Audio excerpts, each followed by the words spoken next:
Smile pod. Smile po, Dros. Salamat. Isa may luto naman ay. Guys, puntahan natin yung bahay ng target. Aalamin natin kung saan siya nakatira para ipag-grocery natin siya mamaya. Tara, samahan niya ako.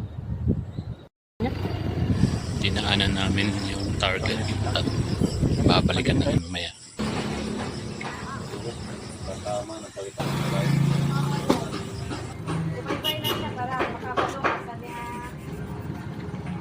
Yung nga. Isa nga po yung nakila.